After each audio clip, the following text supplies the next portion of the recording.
Got a quorum, let's call to order. Get started. Citizens, do we have any citizens comments? Oh, wait, we have another attendee here. Ooh. Oh, that's Sandy. She works here. Okay. Not that she's not a citizen. Not that you can't have a comment. Yeah, we have no citizens. Okay, so the minutes from our last meeting in July. I had a chance to peruse those.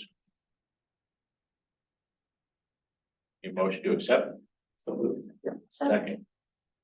Great, all those in favor? Aye. All right.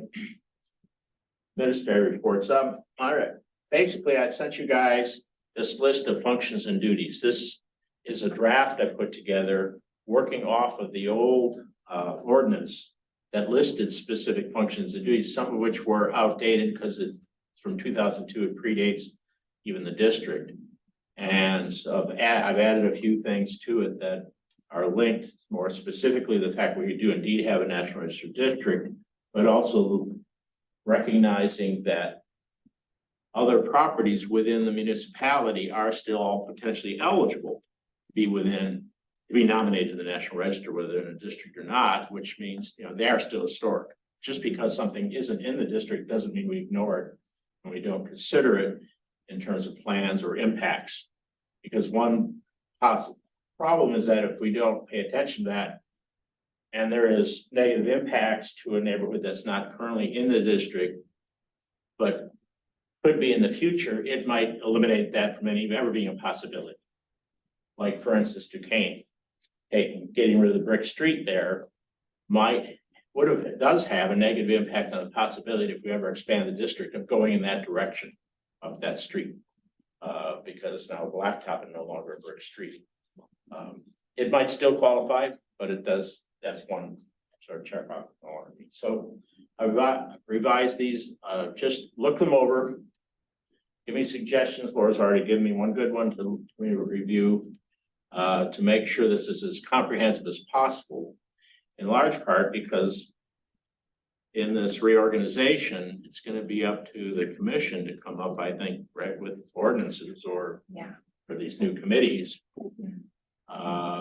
So you need to know this information. Right, that's why we're like pushing falls here. We need to write these ordinances. So, yeah, certainly take a look at it. Comments, suggestions, let me know. I'll keep working on it. I sent a copy along to Bill Callahan too for his comments. You want to give people deadlines? That always helps me. What's that? You want to give people deadlines? That always helps me, like by the next meeting or. Well, surely by the next meeting. Yeah, right? maybe even sooner, so you have time to incorporate them, or What's that? do you need information sooner though, so you have time to incorporate it, or do you want to just have people comment? I probably won't work on it till the week before the next meeting. All right. To be honest, because I'm gonna be in Italy for a while. Oh. Nice. This board has the most amazing travel schedule of any group I've ever met. That's true. Very inspiring. So basically that's all I've got. Mindy, you have anything? Sure, commission, you want to move off here? Okay, three big things going on that you might be interested in: trash and recycling. We have some more direction in where we're going to go in our public information office. Mainly Laura and her team have already put a lot of the information on the website. So maybe this is redundant information. Maybe you already heard about this or you read about it in social media. But we're going with Westmoreland as our new contractor, and that'll be a 5-year contract that starts in January. We had the potential for some very significant changes with regards to how we're going to be doing trash and recycling here in Mount Lebanon, largely because that's the direction that all of our bids and all of our vendors have gone, is to charge more and give us less service. So all the news is bad. Everything is more expensive. We're still talking about, and probably will be talking about for the rest of the year, how to pay for the increased costs that the vendors are charging us, all the options, all the bids that came back are charging us. And to even back up a little bit, sorry if you guys know this already, but we bid this out with our neighboring communities through a cog called ShayCog to get the best pricing, and we do have fantastic pricing compared to communities that don't bid as part of a cog, but it's still much more expensive than we're currently paying. We requested a 5-year contract and we had all these specifications that we were working on for the past year. Only 2 vendors bid on the bid specs, and that just kind of shows you where the industry is right now. I think mainly labor, people are hurting for employees, but also managing trash and recycling is just getting more and more expensive. So we only had 2 vendors to choose from: Waste Management, who we currently know and either hate or impartial about, probably. I shouldn't say anything else on our public meeting, but I get a lot of complaints, but I think that's just the nature of the job. You get a lot of complaints, whatever. There's always a lot of complaints about trash and recycling. It's not necessarily specific to Waste Management or Westmoreland. And they offered different, but also some overlapping services for it. Waste Management's lowest bid was regarding automated collection, and Westmoreland's lowest bid was regarding manual collection. Now, you probably don't care how your trash and recycling are picked up one way or the other. But with the automated collection, we would have to standardize on a bin, and what they were offering us was a limited amount of bins. 1 bin for trash and 1 bin for recycling. You could have gotten a 96 or maybe a 64 if you preferred, if 96 was too large, but it would be the same price for the municipality.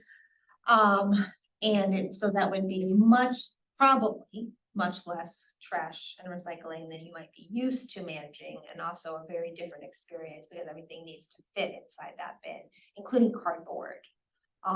They both do have the bulk waste option, and that might change a little bit. A lot of the details are on the website, so I won't go into it any further, but we decided to go with Westmoreland, which will be a similar experience to what you have now. There is not going to be a change in the bin or receptacle that you use. Still use whatever you're using, and they will pick it up as they currently do. Glass is back. Oh, nice. And you can put it in the single stream like you used to 4 or 5 years ago. Or you can continue to take it to those, to the drop-off locations like Michael Brothers. Does anybody do that already? Maybe Maryland. And if you do that, or if you would be willing to start doing that, there's a much higher return on the recycling. We're looking at 80 to 90% of that glass gets recycled, possibly even 95% of it gets recycled when you take it to those single stream. When you take it to the dedicated drop-off locations like Michael's. If it's put in the single stream with all the other recycling, like you're used to, and like a lot of people will probably do, the amount of glass that actually gets recycled into glass goes way down. I've gotten some numbers as low as like 20%, but much lower return. So it is better if you can make that drive to take your glass in, and especially if you've already been doing it, maybe just keep that behavior going. But if you can't, at least some of it's getting recycled, unlike currently. The Kohl's site that we pay for, Mount Lebanon pays for outside of Kohl's, is 0.6 miles from Mount Lebanon. So that's the closest one. Easiest. That's by the liquor store. I think it's That's where convenient. we go. Yeah, I think it's convenient. That's Drop right. off. Drop them off, get some more. Perfect. Exactly. So Mount Lebanon pays for that. We pay for it in cooperation with Bethel Park and I think a couple of other places, but we do that through the Pennsylvania Resources Council. So that's there's nowhere in Mount Lebanon that we can put a big bin like that. We tried one and we're so congested here that there was nowhere we could put it where people wouldn't hear glass being flung in at 2 o'clock in the morning. You know, even though we asked people to keep it to A certain hour. daylight hours, it just doesn't happen that way. And you know, It's somebody's even gonna have, loud during the daylight. somebody's gonna have a party, they're gonna throw that away before their parents get home. So, so this worked. As far as that changing for the recycle, that starts in January. with this January whole 1. new company. Everything Okay. starts January 1. And so you can start throwing your glass out in January 1. And then the rest though will probably be similar experience. It's a little bit less bulk waste, so we'll get that information out, but most people probably won't even notice it. I'm glad you didn't go with the automated, because that does tend to take out tree limbs. I had that happen in my house. The trucks that they said that they would be sending here don't go over, they come up in the front. So automated is like a wide variety of different types of things. What they explained to us was the issue is workman's comp, is that their workman's comp fees were so high because anytime anybody has to heave a can over the side, that's when they get hurt. And then they couldn't find employees because they didn't, it was too hard, so. So the industry is moving towards automated, and we probably just bought ourselves 5 years. Maybe we want to celebrate that, but in 5 years, we're almost certainly going to be looking at automated only options. And we're going to be talking about how to pay for it, and it's more money, so expect to see either an increase in taxes or a separate fee for trash and recycling coming. Just sort that out the next 2 months. All right, sidewalks. Go ahead, sorry, Marilyn. No, quick question. How much more is it, just relatively speaking? They gave us a graduated fee structure so that every year it increases substantially. Do you remember some of the I numbers? think the lowest cost option was 33% more than the previous year. Wow, This- okay. And we're looking at a couple $1 million. Yes. And so what that looks like from a resident perspective, we're gonna talk about it, I think even Tuesday. We're gonna start to talk about it this Tuesday, so you can tune in if you want at 6:30. We'll have some more definitive numbers, but the very first year that we start to implement, if we go with the fee structure, we would do, maybe we wouldn't even start January 2024. Maybe we'd give people a little bit of breathing room just to get used to the idea and do it the following year. And it would maybe just be as low as $100, but then it's gonna jump up to more like $300 a year per residence, per household. And then right now we're exploring payment options. We have some new software that we're getting in place. It's not up and running yet, but it'll allow for some different payment options all online, and you could automatically set it up maybe quarterly, maybe even monthly. I can't promise you that right now, but we're looking into that right now. That's what's so That won't be popular. not popular to charge more money. Or raising taxes isn't popular either. Neither one's popular. So stay tuned on that one.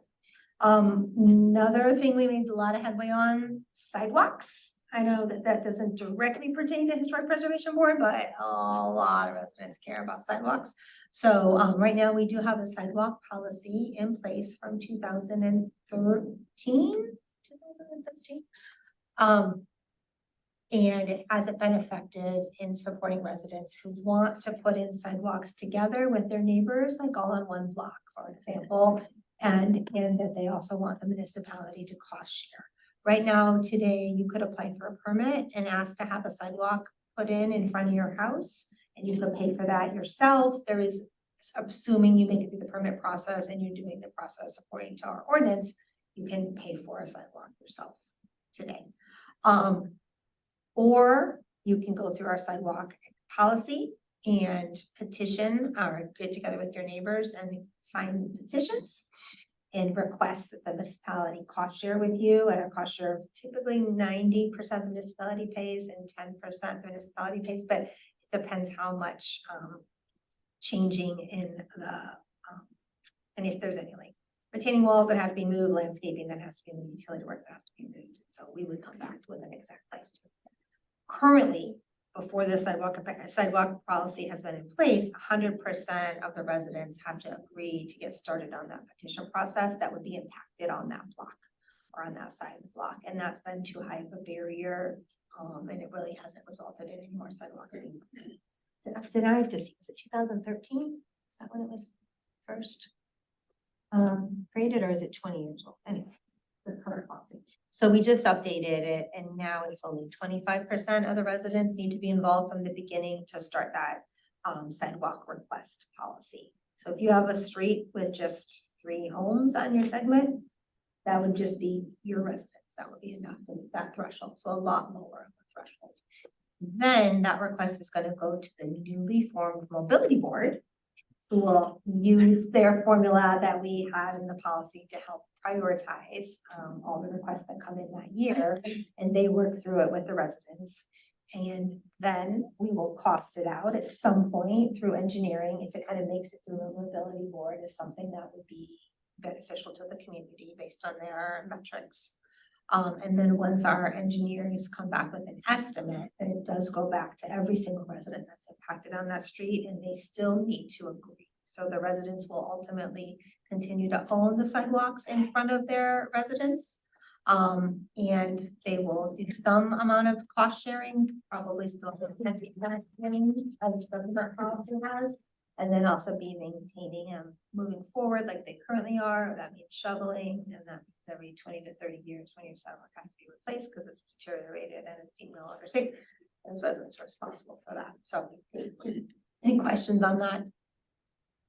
Is this on the website currently, or is No, that the old one is, but the new one has not been posted. It will be after the commission adopts it great? Tested and then verbally fine-tuned how the ordinance will be worded, and then we'll be voting on it. tomorrow. Okay, good. Got it. You need the mobility board in place to take those requests, which isn't until April 1st, just like your board. So that's where we are. But at least it's ready to go, as soon as they're ready. And then, should I move off sidewalks? Last big one is brick. Now, brick, I don't have any news yet, but tune in tomorrow at 6:30. Brick is back on the discussion agenda, and I'll be damned if we don't get this policy approved and moving forward. We all want it. I hope we can kind of get there. I don't have any insight. The commissioners are all still in a little bit different place regarding where what their threshold is on preserving versus non-preserving and what streets are on those lists. But I think we've moved towards here are the streets that we all agree we want to preserve. The other streets, they're going to be in this gray area, and we're not going to call them not preserved. We're going to call them something else, maybe more at risk or not as high of a priority as being preserved. And then when those other streets come up for being needed to be reconstructed based on our engineer's recommendation, there'll be some kind of a procedure to go through with some ample public input before it even maybe comes to the commission. Or that's what we'll talk about tomorrow, what that'll look like. And then the preserved streets would be in line to be reconstructed as brick when their time has come. Assuming there's funds, like everything. So hopefully, we'll make some progress on that tomorrow. I can look and see exactly what time. Why don't I do that real quick? Did I miss anything? I don't know. That's during the discussions session. Yes, 6:30. so, yes, the discussion session starts at 6:30. First, we're gonna talk about how to pay for the trash and recycling contract. And then we're going to talk about parks and fields for a little bit of bid stuff in general. That'll be pretty quick. 7:30, that's when I'm estimating we're gonna get to break. So if you wanna look, tune in from 7:30 to 8. We have a hard stop at 8. That's my estimate on when we'll be discussing break tomorrow. And if you can't make it, it'll be recorded. Yes. That's usually how I catch it. Perfect. Any Okay. questions, thoughts, input? Which topic? That's good that you're moving on that again. It's been a Has it long been? slog. How many years? So many years. Before I started on. 2016 is when the task force gave its initial report.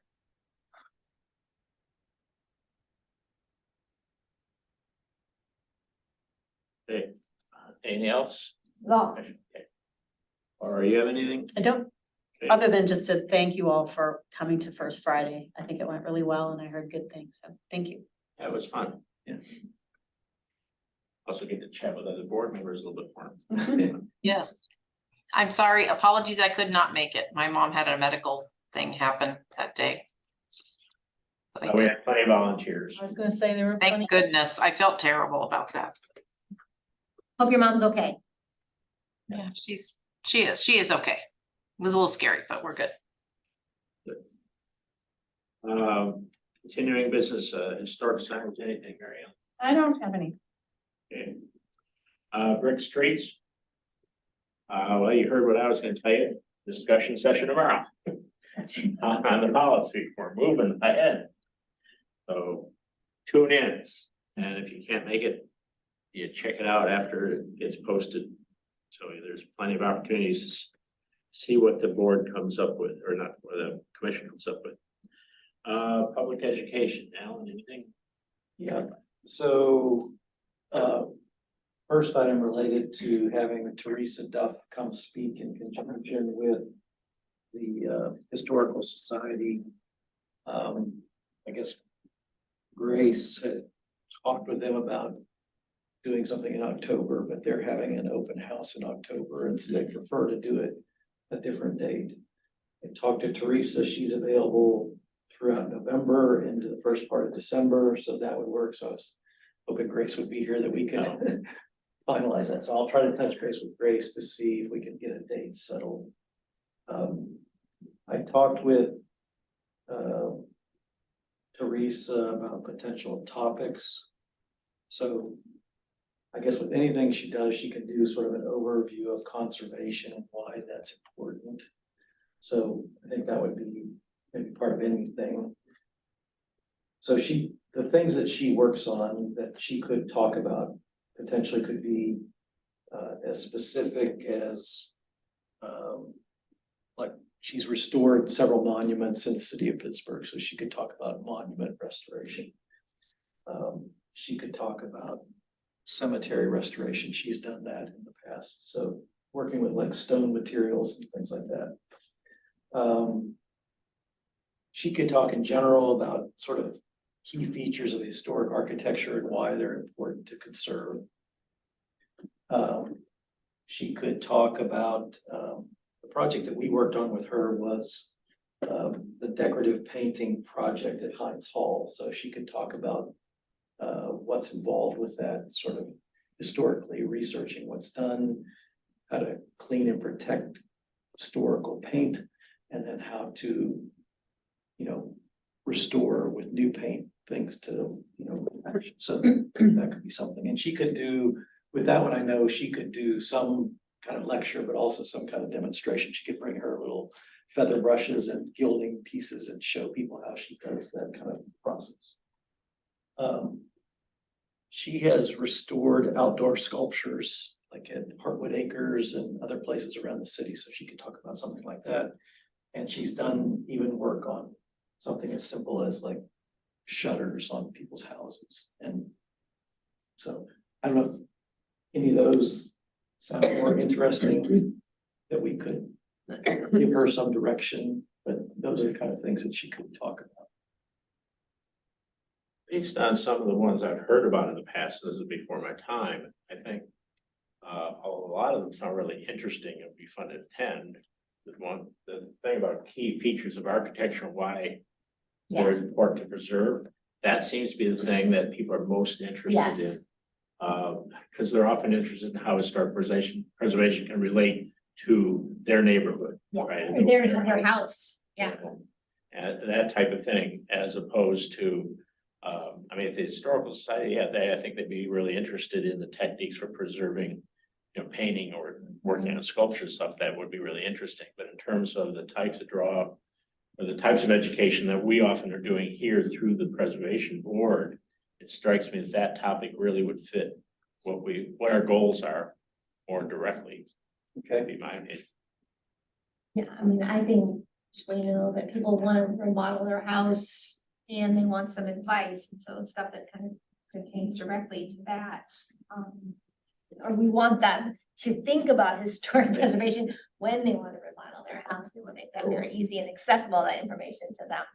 Yeah, right. And why it's important. To Yeah, even do it. yeah, Okay. why, and then maybe Why some of and the what's how. housed. Okay. So But, I will, Marilyn, do you have anything or?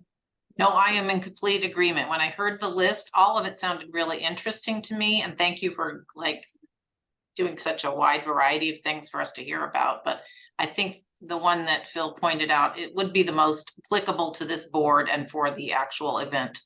It sounds like it would be great. So I agree. okay. I will then touch base with Grace to work out a date with the Historical Society so that we can get that sort of on the calendar with Teresa and get back in touch with her about, what we're thinking topic wise might work. And do we Go pick for it. location or month of date or how far? I think we're in November, early December, probably at the Historical Society. Okay, good. There, thank you. Yeah. Perfect. Love it. Okay, so that was that one. With regards to this old sustainable house kind of series, I touched base with Mary Ellen and Greg Ward to go through, various ideas and getting started. We thought maybe doing it in a simpler fashion where we maybe have a series of lectures over a period of time made more sense than trying to arrange a conference. And we, our target group is really Mount Lebanon residents and not necessarily getting continuing education for professionals in the area. Yeah, So- we're trying to educate residents for sure. So it makes it simpler not having to get AIA credits or other continuing education credits for people. And things like that. So we talked about that. There's a variety of things. Mary Ellen talked about that they have lists of contractors to help with things. So you could do something with a contractor perspective. You could do something with a real estate perspective related to this. There's plenty of architectural topics, landscaping, sustainable landscaping. So the thought was maybe we could have a series of events. So then it becomes a question of sort of when and where we might do these. We talked about potentially doing it at multiple locations, that you could have one at Howard Hanna's office, you could have one at the municipal building, you could have one at the library, you could have something in schools potentially. Anyway, I talked to the library just to see about their thoughts. They were actually super excited about the whole thing and wouldn't mind having the whole thing at the library. And in some ways that's nice because they do all the advertising. Yeah. They have, obviously they have parking, so if we had it, in Uptown, it may be, less convenient for parking than having it at the library. Anyway, you can have some food there if you want like small snacks and things. They have audio visual capabilities. So, and they tend to advertise in three ways. They advertise in the library itself, they advertise on the library website, and then they also have like a email list of about 3,500 people that they'll send email blasts out, like, hey, this is coming up. And they also will register anybody who wants to come. So they have an idea of, is it gonna be big enough to be in their bigger room, or does it need to be in their smaller room? Whatever. So. Anyway. That sounds great. No objections from you, I assume. I mean, you have full publicity from my office too, so I mean, Right, we so- have a Facebook group of 14,000 people, we have a magazine that reaches every resident and business and municipality, so Yes. you'll get all that too. Yeah. So.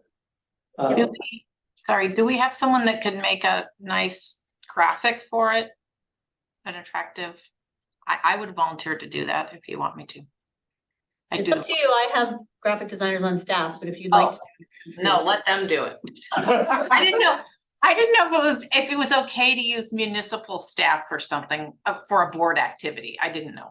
As long as it goes through my office and it's approved, yes. If it's some kind of thing that you wanted to do without municipal affiliation, then no. No, please. I was just volunteering to do it. That's what we're here for. Okay. So I guess one question would be, like, we could probably, I would think, line up 4 or 5 different topics.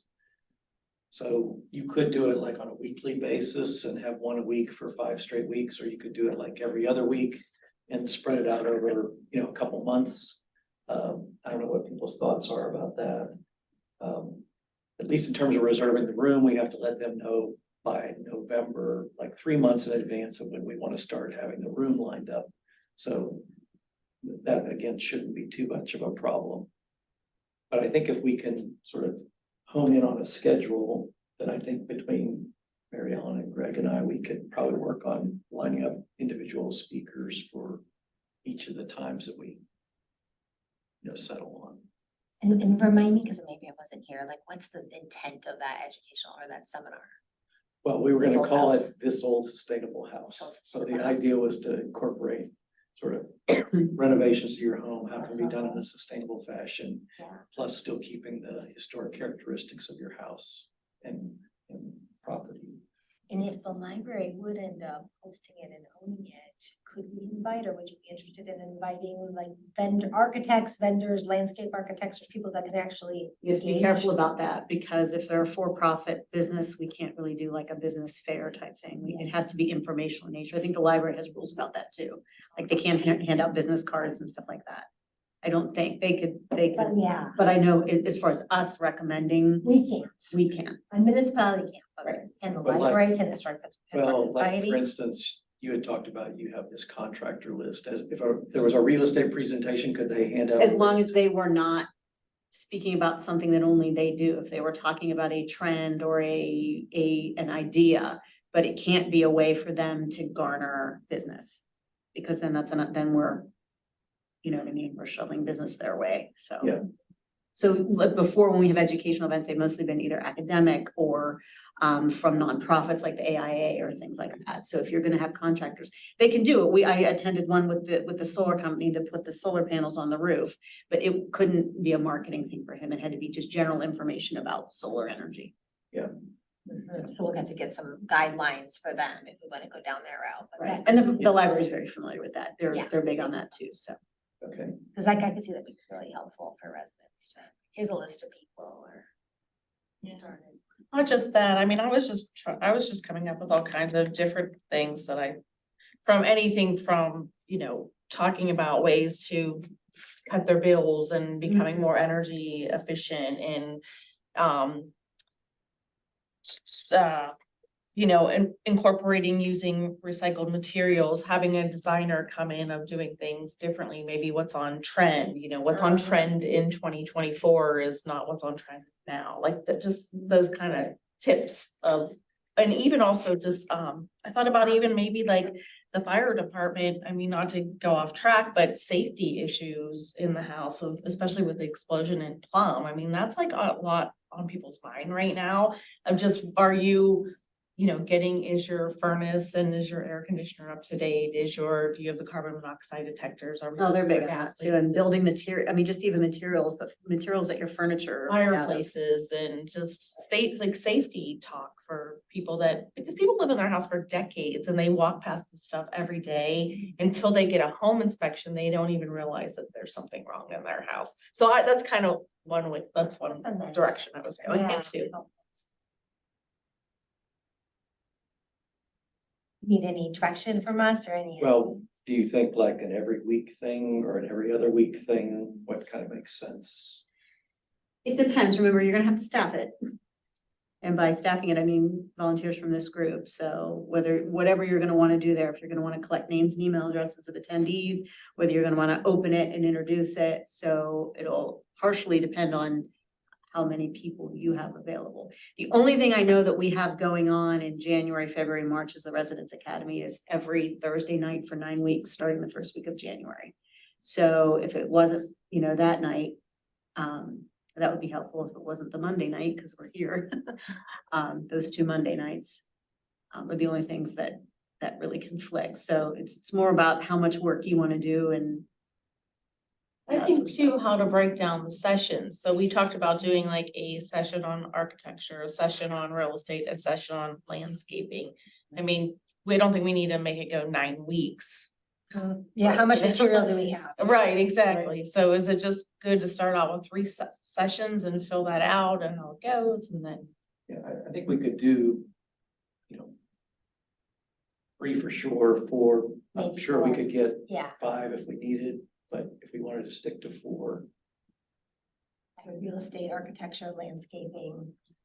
well, Yeah, and I think you could group group topics together. You don't have to, I think it's a good idea to start with 3, I think Mary Ellen's right, that starting with 3 is a good starting point, and then have maybe 3 topics in each session that you cover.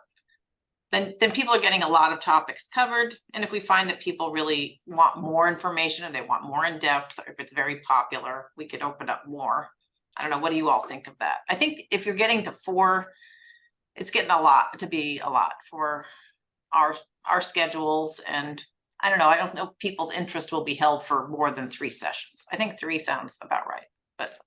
And I don't think people will necessarily come to all 3. They might just want Yeah. to come to certain ones, Yeah. which is okay too. And if we did 3 and it was wildly successful, we can always just see if we want to repeat it in 4 months, 6 months or whatever. Well, The same exact topics, like, because maybe there's more residents that did get a chance because their schedule conflict or whatever. staffing might be a little bit more of an issue. I know, less of a board, but After you're all still here in Mount Lebanon. Yeah, I'm just You're chilling. not going anywhere. Contact numbers, emails. So I think 3, avoiding Thursdays, if we're gonna look at what late January, early February is the time frame for this. And as far as staffing, I mean, could we just, maybe offer an opportunity to some high school students to give volunteer hours to help us, like for signing in? I will say this with all sincerity, we have found that you cannot count on the volunteers to be there. You can ask them to be there, but you have to have a plan if nobody shows up. I see. Because we just did a big event where we counted on 14 volunteers and we did not have them and you can't make them. For students, you mean? Or It was adults, but Oh, okay. yeah, students are even, I don't wanna say worse, but a test comes up or they've got to play off and they can't make it. So to count on them is difficult. I would say if we had a junior board member that we could say that maybe, put that person in charge, but we don't. So you can definitely offer that to them. We lost a lot of the volunteer we got when you no longer had to provide proof Right. of your 10 hours. Now they can volunteer anywhere internally and externally and still get the 10 hours. So it's a little bit harder if they want to do some stuff. But yes, you can, but I wouldn't rely on them. And I would have an alternate plan that if they don't come, who's gonna then handle that? We So want to have at least one board member there anyway. you wanna have at least one board member. You wanna have, again, decide if this is a captive group for you. Do you wanna, sign them up, get a mailing list that we can send tips out to later or something like that. Once you have them, it's nice to have them sign in and have that point. Yeah, I was thinking like at least 3 board members or something like that would be kind of a minimum. Yeah, you don't have to worry about a quorum at something like that. You can have Yeah. as many people as wanna come, but Well, if you did it like every other week, you could do like the last week in January and then 2 in February, and you'd be done by basically the end of February. Yeah. So, Sounds about right. um, Okay. okay. Well, let us, if we look at that at either a Tuesday or a Wednesday, I'll see if the library already has anything scheduled. Probably not at this point, but I can make sure about that. And then I think between Mary Ellen and Greg and I, we can get back and just start brainstorming on speakers and getting some things lined up. Also, if you want other volunteers, you could invite the Environmental Sustainability Board. And Greg so they could come and help as well, because they're as engaged as you are, as opposed to high school students, which may or may not be as engaged. Are you thinking like 2 hours a session? Maybe an hour and a half. Yeah, that's a decent amount of time for people to commit to, hour and a half, and then maybe you end up staying and talking, like the volunteers need to set up and clean up. About a half-hour availability for discussion. Right. People want. And I just want to remind you, you have a $1,500 budget for this, so that will buy some cookies and some coffee if you want to bring that in. And we can have some nice posters made up and put them throughout the business district. We have that budget for next year. We would have to ask for a carryover, but I don't see any reason why they would say no. So you're on a I calendar. don't know, I heard about the problem. We are on a calendar year, but Okay. That brings me, and it's a good point, like what's our target audience and what's our target time now that people maybe are working from home? When are we gonna get the most people? people that are interested in historic preservation to show up. Is it a Saturday morning? Is it a Tuesday night? Is it a Tuesday morning?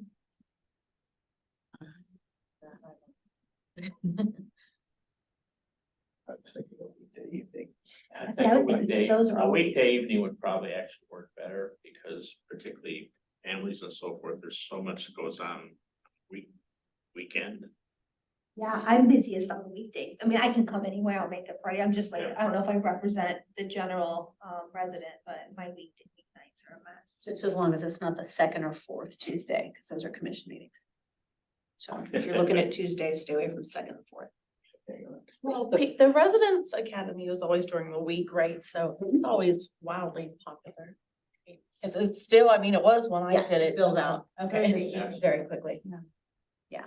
Although I will say in recent years, we have had people sign up, come to the first two, and then kind of come to some and then not come to others. So, which is kind of disappointing when you do have a waiting list, you know, you hate to have people sign up and then not come, but you, again, you also can't make them come. Right. But it's just a shame because there is a wait list for that one, so. But that topic is different every week, as you Right. know, so, there are some things that really interest people and some things that don't. Okay, so that might make it then the 6th of February, the 20th of February, and the 5th of March. We were hitting the Tuesdays you were talking about. Yeah, if you would like your commission liaison to be there, she needs to be at our meetings. So, Could maybe miss one of you, the seminar, but I wouldn't want right. to miss more than one of them. Okay, Mondays, we could alternate with our meetings. You know, or once when we don't have a I meeting. know I have 2 other meetings on Mondays. Okay, wasn't sure. if So, people had time. All my Mondays are booked for meetings. So you guys have evening meetings too? Yeah, so, okay, that's good for that topic. I don't know if anybody did any updating of the bibliography. I did not hear from anybody. Okay. We'll just remind people to. We had started a bibliography of sort of books and other resources Yeah. for people to maybe have access to. And people were gonna go back and add additional things that they thought of, Great. sort of add to it, so. We'll just, Yeah, Grace said she thought she had some good ideas. Yeah. that's it. Okay, good. Advisory board transition. Any news Oh, there? I don't have any other information. You probably got the latest and greatest from Andrew, because that's. he's Right, a- we had he's a long commission liaison. conversation. I'm sure, yeah. He's a commission lead on that, so he knows more than I know as much as I do at this point. You're still going through with it, right? I know, I know. ESB asks and asks me too. So how are we gonna do this? All right, comprehensive plan, I don't have anything. I assume they're working on putting that together. Matt isn't here. Did he send anything? He didn't, but I do have something from Grace. Okay. So first of all, I'm cobbling this from a couple sources. So the Historical Society's gala is Thursday, October 5th from 7 to 9 p.m. Tickets are $50. I will tell you that sells out. So if you're at all interested in that, I would get tickets to that as soon as possible. And it is at the History Center, so that's why it sells out, because it's a smaller group. They're also gonna have an auction. So I would do that. So that is the first thing. The second thing is the group had great success with the Virginia Manor walking tour as it was sold out. They also had tables at both Uptown Unveiled and First Fridays. During Uptown Unveiled, they had over 80 visitors to the History Center and several participants in a scavenger hunt. As far as building updates, the stained glass in the building has been successfully conserved and cleaned. The roof deck they're seeking to build is under a bid process for contractors, and they're working with the municipality on code issues as far as weight bearing. They are holding an event with the Preservation Pittsburgh at the library in September on modern architecture in Mount Lebanon. And they are seeking a new member to fill the role of social media manager for the board. That's her report. I will copy and paste that into the minutes. I'm on their website. I don't see how to get onto the event yet. I may have jumped it. Yeah, I mean, I don't know that it starts until September, but Awesome. yep, Didn't miss it. lebohistory.org is where to sign up. All right, planning board. Marilyn, you have anything for us? It was a pretty lean meeting as far as historic preservation board relevant topics, but there were two items of business. One was consolidation of a lot, one was subdividing a lot. One was the Shabbat Lubavitch Center of the South Hills. They're gonna acquire some land that's next door to them. Basically, they approved that very quickly. And then a property on Bower Hill Road, 1404 Bower Hill, is being subdivided. And there wasn't a whole lot of discussion about what's going to happen afterward. But they approved letting them subdivide it into 2 1-acre lots, basically. So I don't know if they're going to tear down and build up. None of that was introduced or talked about. I'm sure that will be at a successive meeting. And then as far as they talked about the capital improvement program updates and whether it complies with the 2013 comprehensive plan. And they found that it did, but one of the items on that list, capital improvements, of course, is streets, brick and asphalt reconstruction. They said all of that is going according to plan, no changes there. But they did say with the new comprehensive plan, the priorities might change. So I found that interesting, not with in terms of just of streets, but all of these capital improvement projects. You know, the priority list may change. So I hope that doesn't impact brick streets, but just thought I'd let you know that. The other thing is there's an opportunity. They talked about, Ian said that there's some capacity to have a bond issue run because the municipality's in good economic shape right now. And so we might be able to fund some bigger projects, which we could advocate for brick streets if they have more money, maybe. And that was about it. The restoration of the municipal building was talked about a lot, and I found that pretty interesting. They've got the facade and the roof and the mural inside. All of that's going very well. So anyway, that's it for planning. Okay, thanks. Mhm. Partnership design, does Doug send anything? You did not. Okay. Have anything else for the good of the order? If not, it looks like we have a more normal meeting in terms of time. That's- I've been chatty, I learned a lot. I will accept a motion for adjournment. I move we adjourn. All right, that's good enough for me. Our next meeting, September 18th. Same room, same time, 5 p.m. See you all then. See you all then. Bye-bye. You work on the document until then. Yes. Update. So Yeah. start.